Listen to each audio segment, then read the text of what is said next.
বানর দেখলো যে সিংহ ঘাস খাচ্ছে, এটা দেখে সে খুব অবাক হয়ে গেল। সঙ্গে সঙ্গে সে সব প্রাণীদের ডেকে বলল, তোমরা সবাই শোনো, আসল সিংহ তো শিকারের মাংস খায়, কিন্তু এই সিংহ তো ঘাস খাচ্ছে। আমার মনে হয় এ আসলে সিংহ নয়, বরং কোনো খেকশিয়াল সিংহের ছদ্মবেশে আছে। এটা শুনে সব প্রাণী চিন্তায় পড়ে গেল। তখন উট বলল, তাহলে এর সত্যি আমরা বের করব কিভাবে? বানর বলল, এই কাজ আমার উপর ছেড়ে দাও, আমি এক জাদুর নদীর সম্পর্কে জানি। তখন ছাগল বলল, বানর আমরা সবাই তোমার সাথে আছি। হরিণও ভরসা দিয়ে বলল, তোমার উপর আমাদের বিশ্বাস আছে। এরপর বানরটি সেই নকল সিংহ সেজে থাকা খেকশিয়ালের কাছে গেল এবং বিনয়ের সঙ্গে বলল, হুজুর আপনি কি ঘাস খান, অথচ একজন সিংহের তো মাংস খাওয়া উচিত। এ কথা শুনে নকল সিংহটি ভয় পেয়ে গেল এবং বলল, তাহলে তুমিই বলো আমি কি করলে আসল সিংহ হতে পারবো? যদি এই কাজটি তুমি করে দিতে পারো, তোমাকে আমি আমার প্রিয় সঙ্গী হিসেবে রাখবো। বানর বলল, আসেন, আমার পিছনে আসেন। দুইজন সেই জাদুর নদীর কাছে গেল।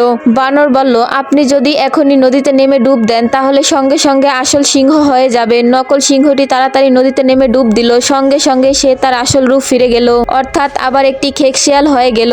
এই দৃশ্য দেখে জঙ্গলের সব প্রাণী হতবাক হয়ে গেল। তাদের সন্দেহ পুরোপুরি সত্য প্রমাণিত হলো। কখনোই কারো ভেষ ধরলে তার মতো হওয়া যায় না, নিজের নেচার ঠিকই থেকে যায়।